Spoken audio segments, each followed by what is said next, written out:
Hey there, Chris from the Old Man Cycling Show with yet another episode of a bike race. This is the 78th tour of Sommerville, so this race has been going on for quite some time. This is my first chance to do this race.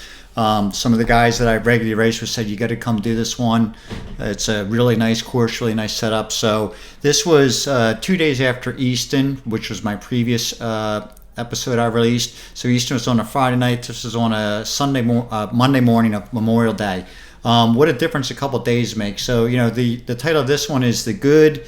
What was it? The good, the okay, and the bad. So I want you to see. This was another grid start, which I'm not real big fan of these grid starts. I think I was in the 17th row. Good for me. That right in front of me, the orange jersey right there, that's my friend Tim. And I will say that thanks to Tim and Joe, they got there earlier and we did a nice little warm up together. They let me warm up with them. Really helped today. So I was properly warmed up. I arrived at plenty of time. Did not like the grid start, but as you're going to see in a minute here, or less than a minute, I did actually get off to a pretty good start. So this is the beginning of the good.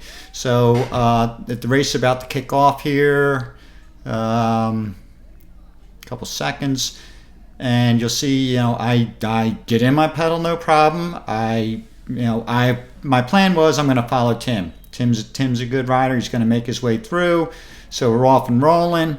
Tim squeezed through that little opening there. I got around right with him, and I'm making good progress. Till this point, this guy slid over a little bit, but no big deal. This was another 30-minute event. So again, they take the average of first couple laps, and then they figured out your average lap time. They take the time remaining, divide it by your average lap time, and eventually put up a lap count. So there was a bunch of Bigfoot guys here. There was Tim, there was Matt, there was Joe. So they had some good representation. My buddy Ron's here as well. You'll see him in a little bit. So, again, it's a bunch of guys that I raced with on a routine basis. A lot of the active yards guys were here. This race did bring in some teams from, more New Jersey teams like North Jersey and even some New York teams. But it's a pretty good course. So right now we're on the back straight. So we just came through turn 2. I'll walk through the course again. It's basically 4 corners. The only one that's a little bit tough is turn 3. It's a little bit sharper of a turn. It's a little bit off camber, and definitely a place where a lot of people hit the brakes. If you were out, with not in a crowd like this, and you'll see it coming up shortly. If you're out by yourself or in a good strung out line, you did not have to hit your brakes at turn 3. But a lot of times when you're in a pack like this, it was definitely slowing down. So you're going to see it's a good backstretch, good fast backstretch. And the good thing about this race, I got a good start. I was in the pack from the get-go. I didn't expend any energy early, wasting my time trying to get back into the group. And the difference was this is a 55 plus Masters race. Those 15 years do count. It's a lot. It was a fast race. Don't get me wrong. It's still a fast race, but the difference between 40 and 55 plus is quite significant. So now here we're coming into the home stretch. We're going to come around this last turn, and this is a good fast part. It's a good home stretch. It pinches in a little bit on both sides, but you didn't really notice it. Unless you were really wide. The home stretch was fine. Didn't notice it pinching in. You can see they have the barriers up the whole way around. So right now I'm comfortable. I'm riding in the group. I liked it. We're coming up to the start finish line here in just a moment. You can see they blocked off downtown again. Really nice atmosphere here. Again, this whole weekend series of races was really good. Definitely looking forward to doing it again. We just passed the start finish line. Now we're coming up to turn 1. So this is effectively 4 left-hand turns, which are good for me. I like left-hand turns, as I said in my previous episode. Don't know why, but it's just me. It's just the way I prefer to turn left. So at this point, you can see, I'm merrily riding along. Again, just to remind you, the top left power, that's my current power. The distance is distance covered so far. The cadence is my current cadence, heart rate, current heart rate. There's Joe on my left side. Ron's right ahead of me in the black and white. So I'm with the guys I ride with. So I'm happy at this point.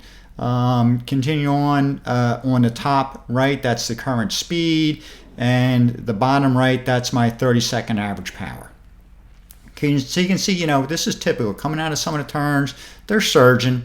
I always get a kick out of watching Joe. He makes everything look so effortless. Like, I'll be chugging to stay on his wheel, and he pedals really smooth. So Joe, if you're watching, kudos to you, buddy. I want to be just like you. So anyway, again, I'm really happy with, I was happy I got a good start. I actually practiced clipping into my pedals before the start of this race. But to give you some idea, Tim, Joe, and I pretty much did just about a 10-mile warm-up before this race. We rode out of town a little bit. Nice road where you could, slowly build up your power, slowly build up, your intensity. Rode out a couple miles, turned around, rode back, rode out a couple miles again, and rode back, and then got to the start line. So again, turn number 3 here. This is the one that was sort of sharp. And this is starting a little bit of a downhill, which goes into turn 4. So again, this is a fast part of the course. The one thing you'll see, if you notice the flags on the right, there's some flags up here on the right. The finishing stretch was into a slight headwind, and I'll talk more about that in a minute. You see those flags right there on the right. It's pretty much direct in your face coming down this stretch. So if you're in a slipstream, you were in the pack, you were good. It really did make a big difference on this finishing stretch. So again, I'm just sitting comfortably. This is, I guess, the second lap finishing up. They haven't put up the lap count yet, but all in all, this is still the good. I'm happy with where I am. I'm positioned well. The race is just starting, and this was a good one. Nobody really took off from the get-go. So this was one where people were sort of trying to figure out where things are. This is more of my kind of race. People trying to figure out where things are, who's going to do what. Nothing really launched yet, but we are only in a second lap, so that's okay. But it's going well. I'm happy with it. So now we're coming around turn 2 here.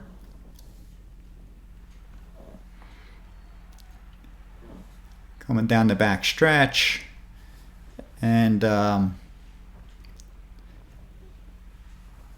let's see. So this is Tim right in front of me. So I think at this point, Tim decided, okay, well let's see if anybody wants to do anything. Tim took off. Now what I was waiting for is to see if this active yards guy was going to try to chase him down. Because again, going back to the teams that were here, if Bigfoot and Active Yards were in the break, then that would be a good thing. That would be one you want to get to, because that's one where there's enough of their teammates in the race to try to control the front of the peloton. But that Bigfoot guy didn't react. A couple guys did try to jump, but Tim did open up a little gap. I think one guy might have gotten with him, where it was just Tim. There goes Tim through the turn up ahead. Yeah, so Tim's by himself at this moment. So he doesn't have a huge jump on everybody, but he is off the front a little bit, just trying to, if you talk to Tim afterwards, he likes to just sort of, see who wants to do what, loosen things up a little bit, see if, you can stretch things out. So, good for Tim. He has his strategy and he stuck to it. My strategy, once I started feeling good, was, hey, I'm just gonna see what happens today and go for it. At no point in this race did I feel like I was gassed, which was a big difference. I mean, if you think about Easton, which was only 2 days ago, I was gassed from lap number 2.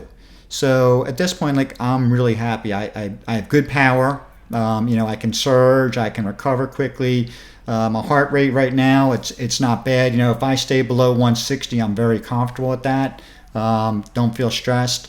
So I know, I've got some energy to burn. So I'm happy about that. Sorry about that.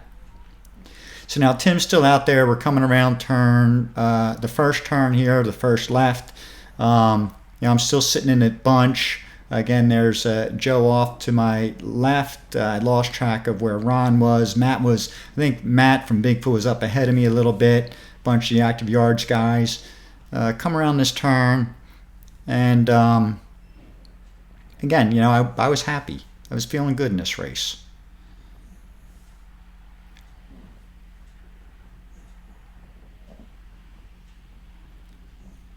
Tim is still off the front.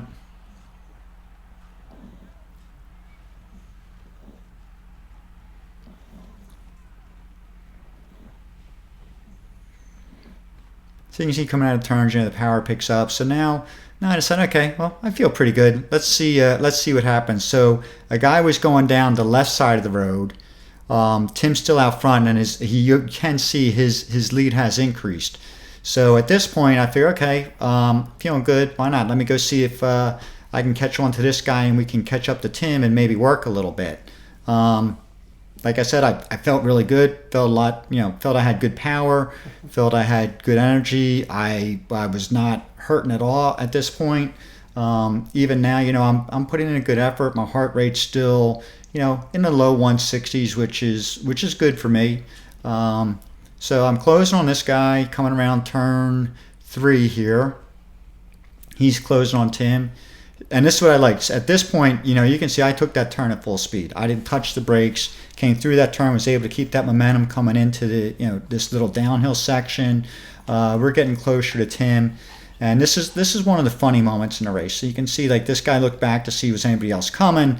He saw me behind me. Now behind me, we still had a gap.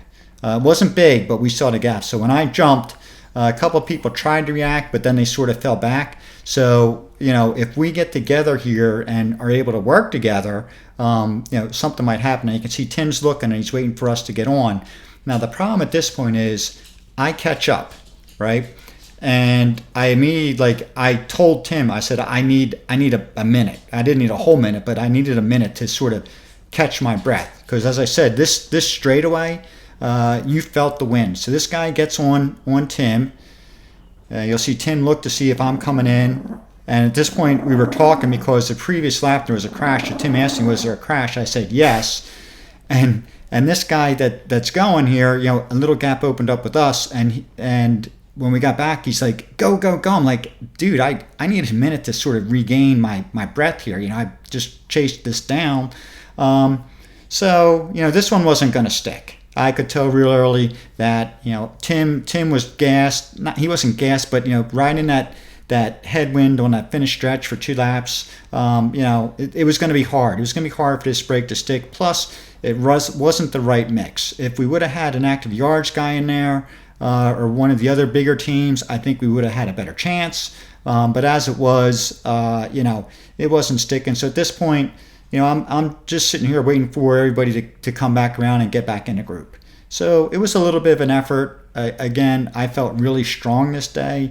I felt like I warmed up good. My nutrition was good. So all in all, I was happy. I felt that effort was worth it. So now you can see it. Everybody's starting to come back together. There's some people coming down the sides, and there were a couple more little attacks going here and there. But I sort of, I'm trying to think. At some point, I did go with another one. But for the most part, I'm just sitting in. There goes Joe again. I was happy. I recovered well. Wasn't in any pain or feeling like I've had enough. Now even here you can see it was a little bit of a. You can see when somebody gets on, like the guy in front of me, he gets on the pedals like that. He scrubbed a little speed and is really putting that burst out to get on the wheel. He got on the wheel real quick, but that it wasn't really necessary to do that. What I didn't realize, and you're going to see in a second, Joe's gonna take off. I didn't realize that this lap was a preem. I should have said that before. What a preem is they'll offer bonuses during the race that if you're the first one to cross the starting line when they call it a preem lap, you get a prize. It can be a cash prize, it can be merchandise. So Joe was going for the preem. I didn't realize until I saw these other guys going, I'm like, oh, this is a preem. And then by that point in time, I knew like I wasn't going to sprint to get up to them. I don't have a very big sprint. You can see the lap count was still 0. I didn't ask Joe if he won the preem or not. I know it was close. Those 2 guys came up on him pretty hard. I don't know if Joe stayed out or not. Hopefully he got it. I'll have to ask him next time I see him. But it was a good solid effort by Joe. He he came around and he went for it. So good for him. Good job, Joe. So now we're sort of back into the mix of things. Still happy, still comfortable, staying with the bunch. Just again, the difference between this race and Easton was really night and day. It's a little bit different course, but I mean, this little part we came up is a slight rise. It's not like the Easton rise, but it's a slight rise. I think again, looking back, the 2 biggest things were I wasn't properly warmed up, and I don't think I liked the time of day of the race. It was hard to get proper fueling for it. It was like at 4:45 in the afternoon, so I didn't know what time to really get my late lunch, early dinner for the fueling. So it was just I have to get a better strategy for next time. But for this race, it was good. I had my breakfast. I had a Cliff Bar, a little bit before. I had a couple energy gels. So, my level here was good. The other thing that I laugh about is, so I have a full water bottle on my bike. Not that it really matters, but I never use it. Like when I'm in a race and the race is only a half hour, I don't drink water, or it's really a hydration mix.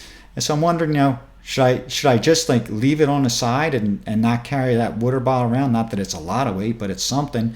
Or should I take it with me? Because I know one of these times I'm going to be like, oh, I wish I had my water bottle. So at that point in that turn, if I had the video for the film up, you would have heard somebody yell, pedal through the turn. Well, where the heck were we going to go? People are slowing in front of you. If you keep pedaling, you're just going to crash into them. You got to anticipate that. You got to anticipate when you're going through a turn like that and it's 3 or 4 wide, you're not going to pedal. People are gonna stop. Sorry about that. That was my dog. He wants to get up on his chair. So let me grab him real quick while the race is still going.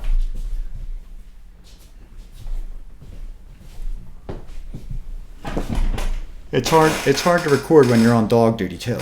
So anyway, we're still going around. Everybody's still together. See if they have the lap counter up yet. Oh, I forget at what point they put it up. Might not be able to see it. Yeah, I couldn't see if it was there yet. But at this point, I think we're roughly about halfway through the race. I'm going to say we're close to 15 minutes, and you can see on the right somebody's going again.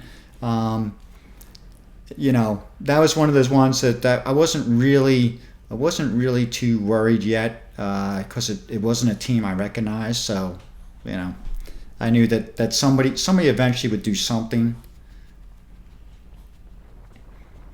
But you're going to see here's where I need to get a little bit more discipline with my strategy too.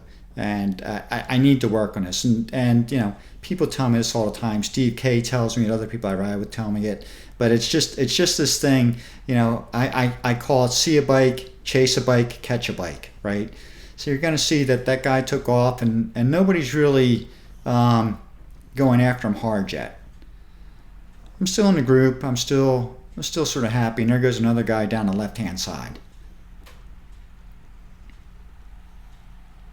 So again, I'm just merrily riding along and watching who's going to move, who's going to do something, and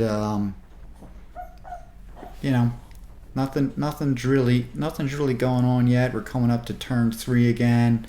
This is Matt alongside me, and it's hard to talk. It's hard to talk during a race because you're moving and there's a lot of road noise. So I mean, if you want to talk, and basically everybody's going to hear what you're going to say. So it's hard to make a plan in race, but at some point you're sort of like you want to know, okay, we're going to go chase this down. I'll work with you, that kind of thing. Because as I said before, like I don't have a team with me. I'm the only masters on my masters racer on my team. But like I know a lot of these guys, and they know that if they'll work with me, I'll work with them. They know that. Like I'll show up and I'll put my effort in, that kind of thing. So it's like a friend thing. It all works out. I sort of like being an independent guy. You can sort of move around. You're definitely not a marked person. If you're only one person there, nobody's really going to be that worried about you because you don't have a team to back you up. So from that point of view, it's fun. So I think there's still at this point. I think there's still one guy out in front. Let's see if we can see a lap counter yet. 7 laps to go. So we have 7 laps to go. And again, it just amazes me how different I felt during this race as opposed to the one that was just 2 days before. I felt like a totally different person. It was just a good feeling.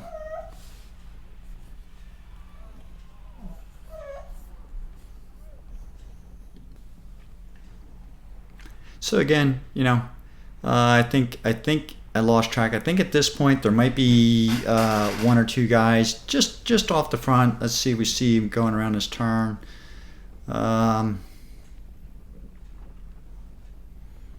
Yeah, I think they are because I don't see the car. There's a car that rides in front of the group, and there's like a motorcycle that's behind the group, and that sort of tells you where the bunch is. So I don't see the car in the shot, but that doesn't mean that they're not at the end of the road.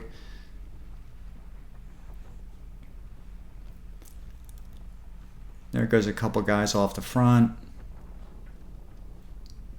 Oh, this is another thing I noticed about this. So this backstretch, it was really weird. There were all these little rocks and pebbles that were, normally you don't feel it in a race, but they were getting kicked up by the riders. Like they were small enough that the wheel would kick them up. So after race, I was asking other guys, like, were you feeling yourself getting hit in the face by rocks the whole time? Like, yeah, on the backstretch, it was a little bit rough, but the road itself wasn't in bad shape. You had your normal manhole covers and things like that, but the road itself was pretty good. So this is another one where you cut that corner, and it's like everybody sort of dives in, and now you have to make up for it because you had to, I wouldn't call it necessarily getting cut off, but you got pinched a little bit. So your survival instincts kick in, and you might slow down a little bit just to make sure you stay upright, but then you have to put that effort back in to get back where you were.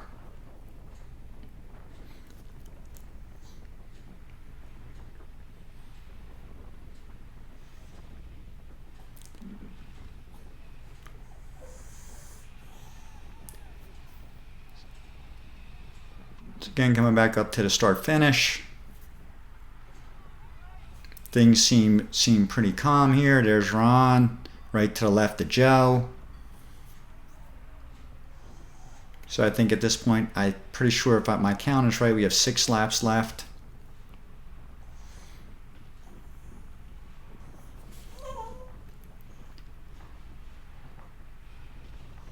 And this corner, this turn 1, I'd like to be more in the middle to the outside as opposed to be all the way on the inside. Joe cut across that apex really nice. Like that's the line I'd like to take. If you're on the inside, it's going to be hard to hold that line. So you really want to look at.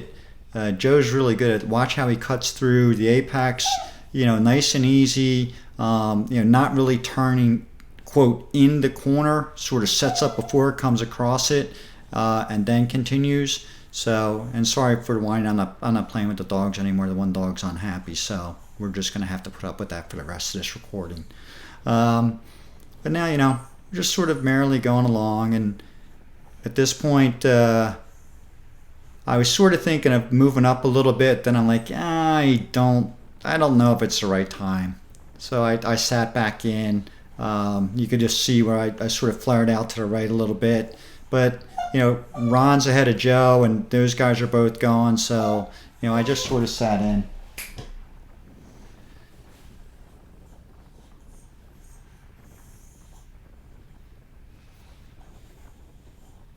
Coming up to turn 3 again.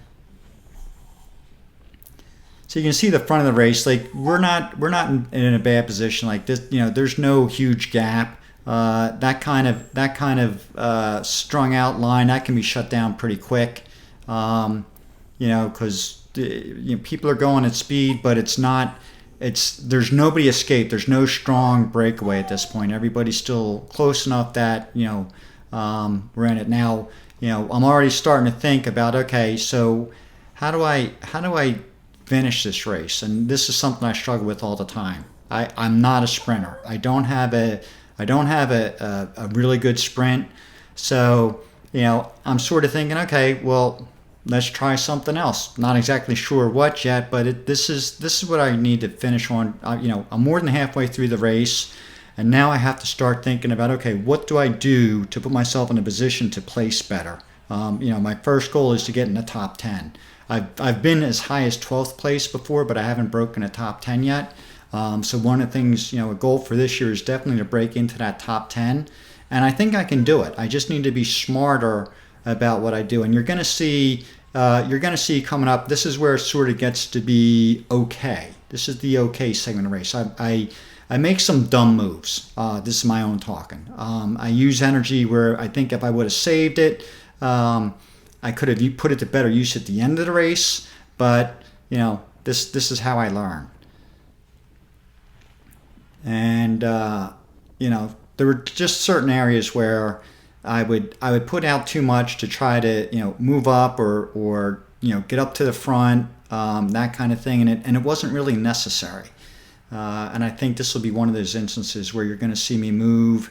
I think I moved to the inside, and sort of went up to the front for no particular reason other than I didn't like riding in this group of people. I didn't like like this guy in front of me. Like I just don't like not being in control of my own direction, line, braking, speed, turning, etc., etc.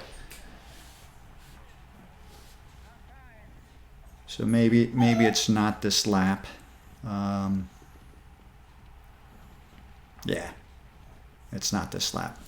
But again, we're all in a bunch. We're all merrily riding along. My heart rate's good and low. If I'm in the 140s, I've got a lot left. 140 for me is, if you think of zones, that's just above a zone 2 heart rate for me. So it's definitely, my max is about 180. I can ride comfortably at 140 for a good while. So, that's good for me. That's saying I've got some energy to give.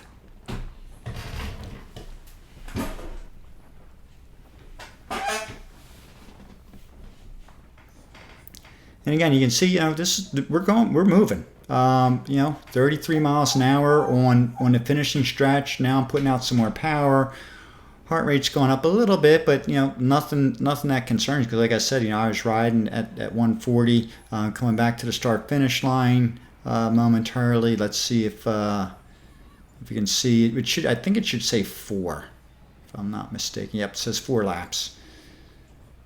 So we're getting to the point where I've got to start thinking about how do I finish this race, and not to spoil it, but that's sort of like the not so good. I don't know if I put the bad in this title. Oh, I did put the bad in this title. That's right. There is the bad. The finish isn't the bad. The finish is the okay. Because the bad, I'm not going to spoil anything, but we'll get to that. So, but with 4 laps to go, I have to figure out what am I going to do to put myself in contention for this race. And this is a spot where you're going to see this was stupid of me. I waste a lot of energy here for no other reason than I didn't like riding behind the guy I was riding behind. So I'm like, okay, I didn't want to ride there anymore. So I basically surge up here, for no other reason than to get on the front. And then the problem is, once you get on the front, people are going to let you stay on the front. They don't care. They're going to let you stay there and, use all your power. So, again, there was no reason for me to do this. There's still, we're in the fourth to go lap. I'm not gonna go from here and take it to the finish. But at the same point in time, like I get these urges in me that just like I don't like where I am in the field, and I feel like I have to move and be in control of what I want to do, and I've got to get better at that. There is one guy off the front, and so I figured at this point, okay, well, I'm not doing anything, so let's just see if we can close this down a little bit. With 4 laps to go, I don't want somebody to get off the front. A little bit of it was, sort of thinking like maybe I can help out some of my buddies, close this down and give them a chance. But at the same point in time, again, it's just something that pops into my head. It's like C-bike, chase bike, that kind of thing. And I got to get more disciplined about it. Because like I said, I was feeling really good today. I had a lot of power today. Never felt in distress. So finally somebody comes around to help a little bit. And, we're going to chase the one guy off the front down.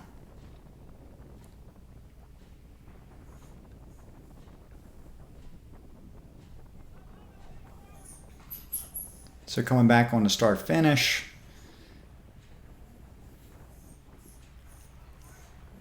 And we should have 3 to go, I think. Yep, 3 to go.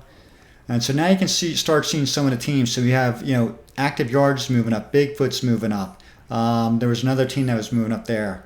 The guy that had the black jersey on, he has a team up there. I forget what they were. They were from the New York or New Jersey area.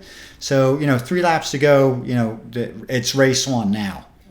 So now this is where I'm watching this video as much as anybody else to try to learn and figure out what I can do better. Like I said, the lap before, I wasted a lot of energy for no reason. I didn't feel it at this point, but it is gonna come back to get you. And you'll see a little bit of that. I'm not spoiling anything, but you'll see a little bit of that as we move on. But this is where, experience, and I talk to people after race, I ask them questions. I'm always trying to figure out, well, what would you do in this situation? Blah, blah, blah, that kind of thing. And it does help me. Like I would have just tried to follow like the Bigfoot wheels, try to stay up towards the front of this brake. But you're going to see again, I get stuck in a position where I don't want to be. And so like right here, the guy that's to the right of me, I'm like, I don't want to be here. And again, here I go wasting a bunch more energy for no reason. There's 2 guys off on the left. It wasn't my responsibility to chase them down. But I was in a position where I didn't like riding where I was. I felt like, I was going to get pinched off or whatever. So, in my mind, the easiest place to not worry about getting pinched off is if you're on the front. But then again, use a lot of energy being on the front. So I got to get that clearer in my head. It is sort of entertaining to me to watch this now, realizing that, I just wasted a lot of energy on the past 2 laps. And now we're going to come around, there's 2 laps to go. So, it wasn't good strategy on my part. I would say it was still part of the good because I felt happy with this race. I did have good power, but it wasn't good from a strategy point of view. So now I'm on the front, on the finishing straight, in the headwind. We're finishing up the 3rd lap, and all I'm doing here is just burning power. Not a good place for me to be, or take a note of that next time, old man, and don't do it. But my buddies always kid me all the time that, you just like riding on the front because you like to come around and hear your name called out the speaker. And yeah, I do. I'll admit it. I like hearing that. But, there's 2 laps to go now. It is something that, the other thing is, people, like, you'll get to the front and you'll flick your elbow and you want somebody to come through, but they won't because you're still sitting at the front. So the only way to really do that is to pretty much sit up and slow everything down.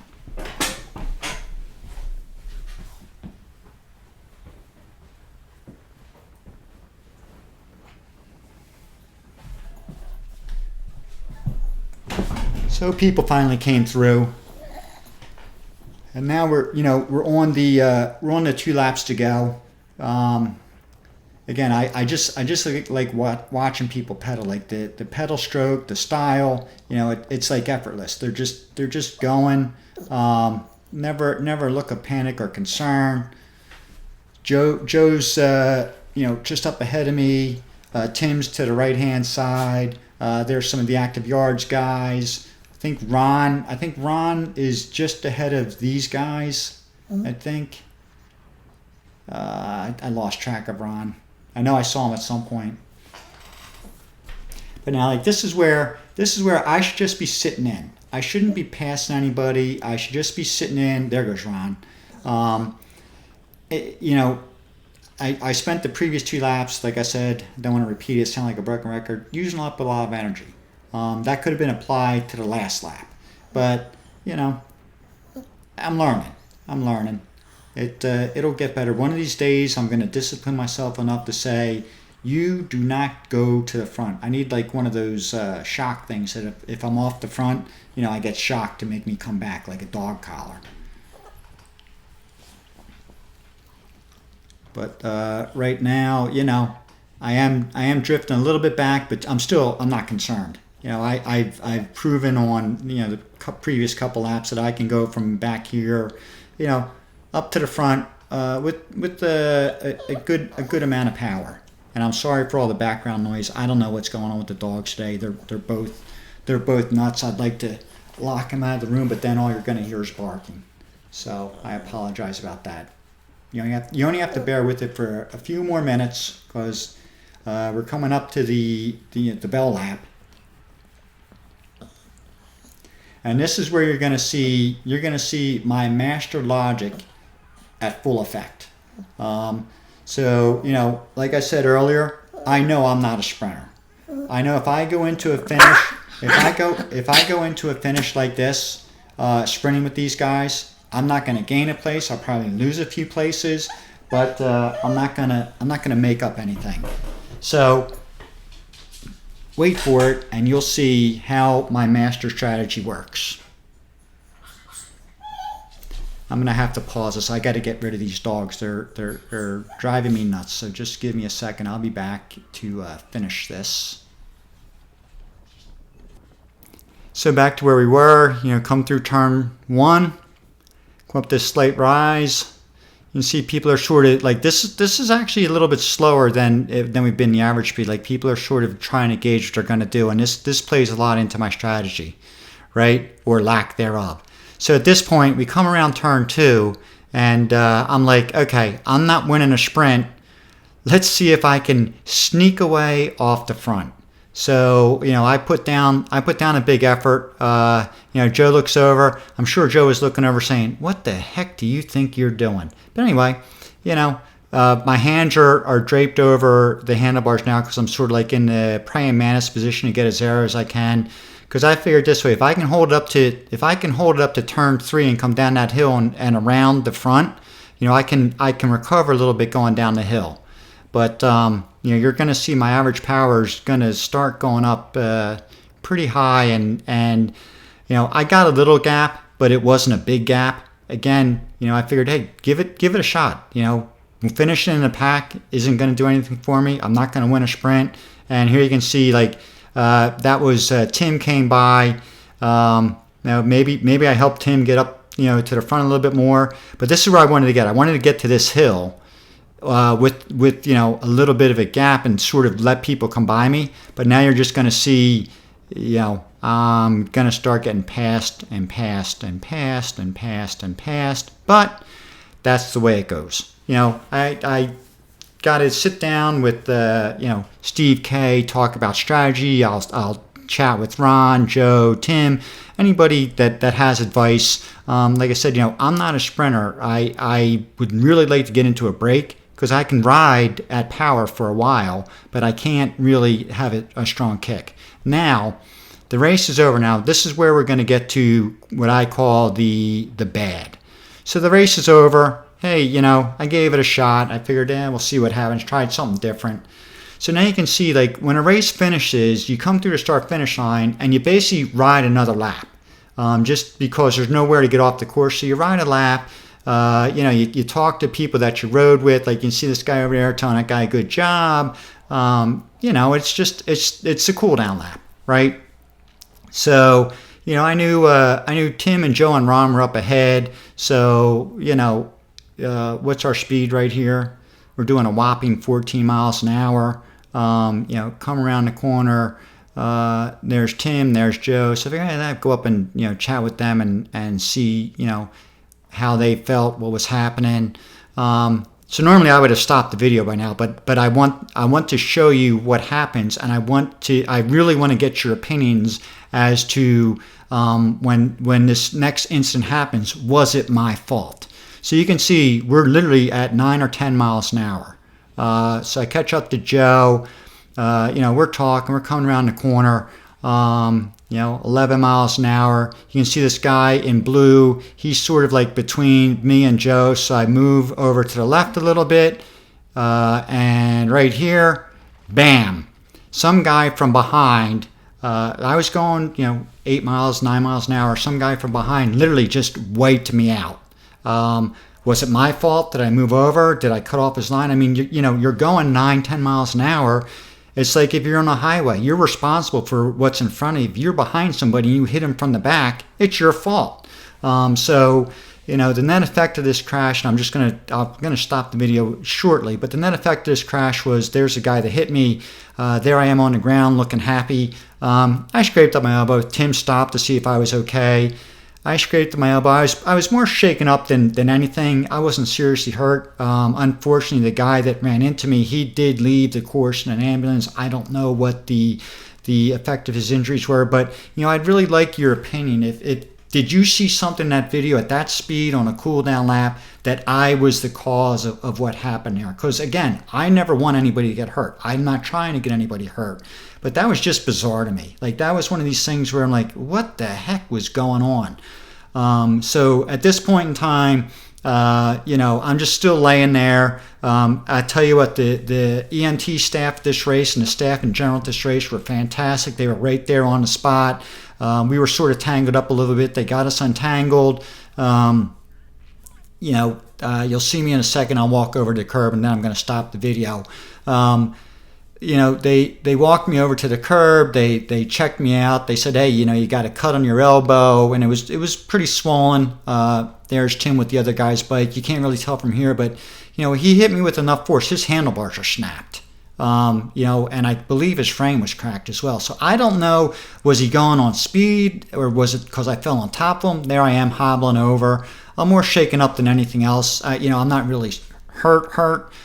Just a scratch, I would say road rash on the arm. And at this point I'm telling Tim, like, I have no idea what happened. Did I do something wrong? Like, what's going on? So really, I'd like your opinions. Was I at fault there? Did I do something wrong? Was it just, something just happened? What do you think? So that was the bad part of the race. I don't want to, let the video run too much more here at this point. But again, I would say thank you for watching. Let me know your thoughts in the comments section, what you think. And as always, this is Chris, the old man, saying peace. Thanks for watching.